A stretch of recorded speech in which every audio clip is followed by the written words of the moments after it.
Graham McTavish, well known to fans of The Hobbit, but more recently you will have seen him in Lucifer or Castlevania and, of course, Outlander. Now, he and his Outlander co-star Sam Heughan have had a fascination with Scotland and its history for years, apparently, so why not get a camper van, get behind the wheel, grab some whiskey and go have a good time, which is exactly what they did, and out comes the book, and I believe a television program as well. Clanlands is the book that's out next week, and Graham McTavish is with us. Graham, good morning. Good morning. Now, am I right about the television show?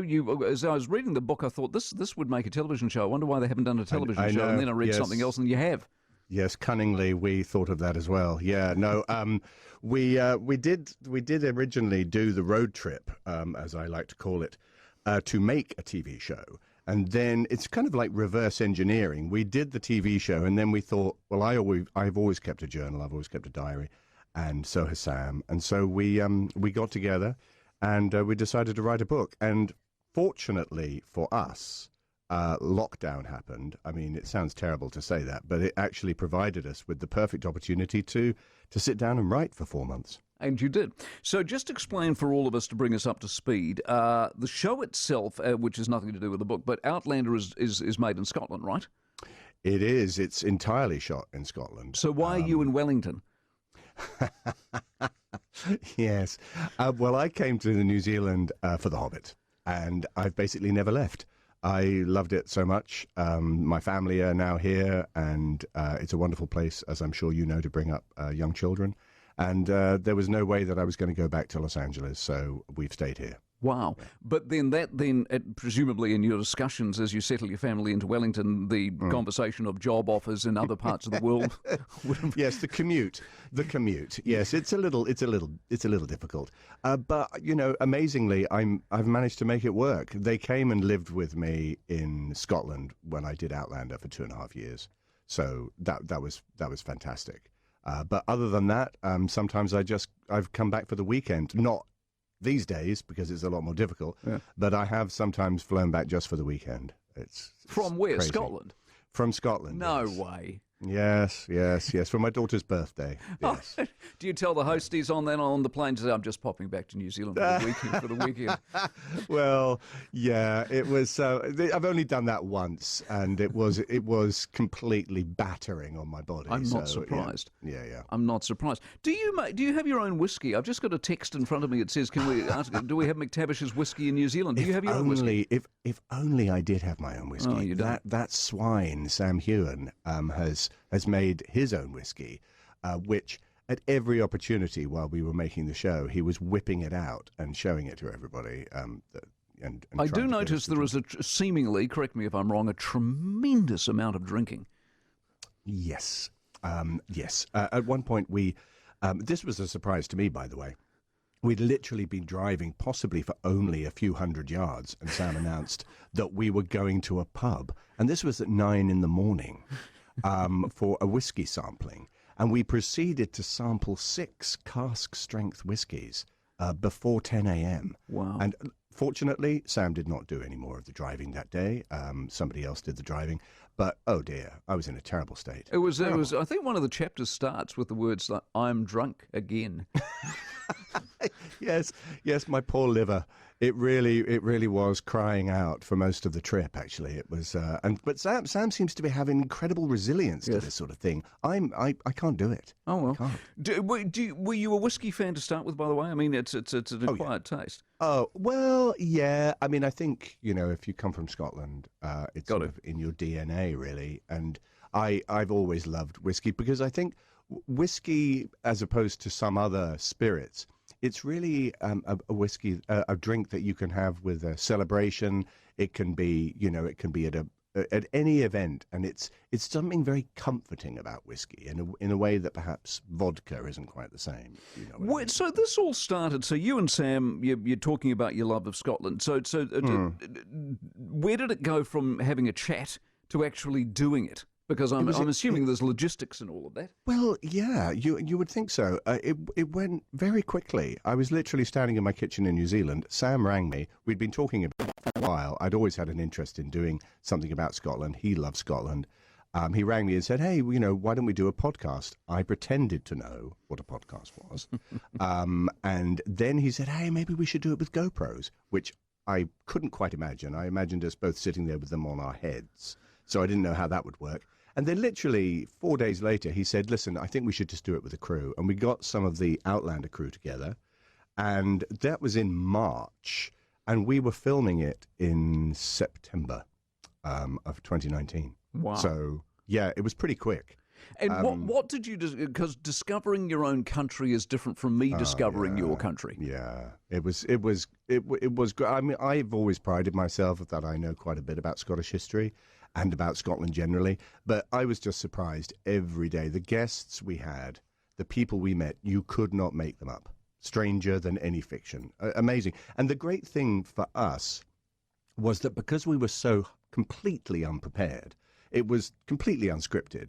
So we would arrive and actually just meet these people for the very first time, and we would just start talking. So there was something very spontaneous and organic and natural about it, which I think was wonderful, actually. I love it. Graham McTavish is in our studio in the capital. Clanlands is the book. Graham, I should ask you, Outlander, where is it at? It was one of those shows that was interrupted by COVID, wasn't it? It was, yeah. I know for sure that they are proceeding with season 6, which they're going to begin filming, I believe, early in the new year. So everything is in preparation. All the costume fittings have been happening for the people, and it's all going to happen. It's just going to be a little more difficult, to say the least. So where are you at? Because you were killed and then you came back. Yes, they can't kill me, Mike. I mean, I have to say, I was pretty shocked when they rang me and said, we'd like you to play your own son. I thought, wow, good luck with that. But amazingly, it's amazing what makeup can do in a wig. So, yeah, I came back to the show. Now, I haven't read all of the books, but I know that character of William Buck Mackenzie reappears in, I think, book 7 and book 8. Do you ever get used to that as an actor? Because, I mean, first job's to get work, and once you get work, and once you're on something, you think, geez, this has got legs, we're off here. Yeah. And then suddenly they come to you one day and go, sorry, but that's it for you. Well, unfortunately, I was lucky in that they told me at the very beginning that my character Dougal would not be surviving for more than 2 seasons, which was fine, actually. I was perfectly happy with that. I loved the role. I think, yeah, if it was a surprise, if it was a shock, if you literally came in one day and they said, yes, this will be your last day, that would be a bit rough. I have heard that happening.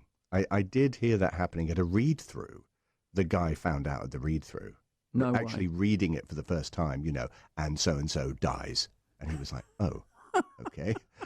Yeah. I think there was a lot of tissues needed, and, he was led gently from the room. You've had such an interesting career. I mean, all sorts of bits and pieces. I mean, Scooby-Doo, for example, and I mean, come on. So, Scooby-Doo, Taggart, all of that. I mean, that's eclectic, isn't it? Yes, eclectic. That is a very good word for my career. Yeah, I mean, listen, I've been very lucky with a lot of things that I've done, but, I love to work. And so whatever comes along, not whatever comes along, but within reason, I'm very enthusiastic. Something like Scooby-Doo or DuckTales or any of those kind of kids' animation series that I've done.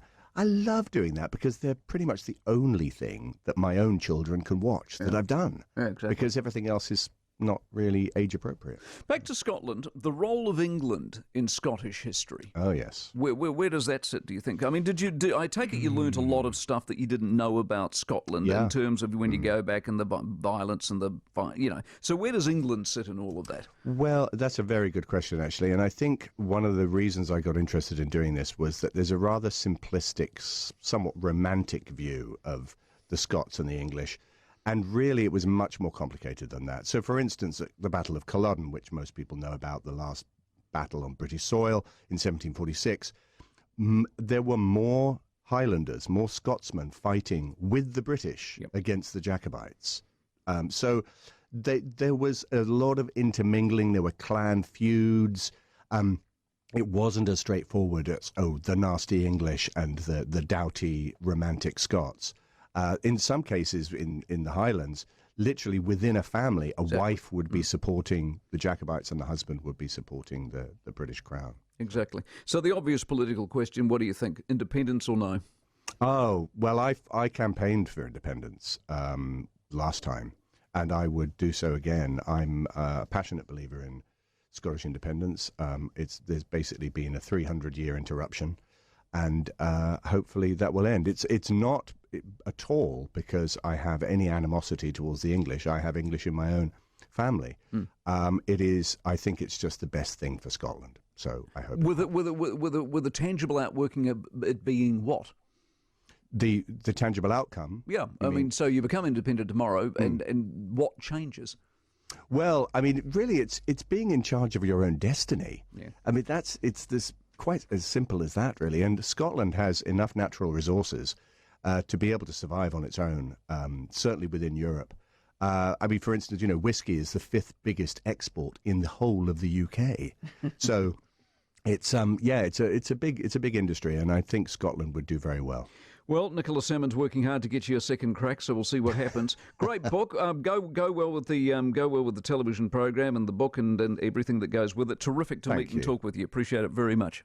My pleasure, Mike. Thank Good on you. you, Graham McTavish, in our Wellington studio this morning. It is 8:22.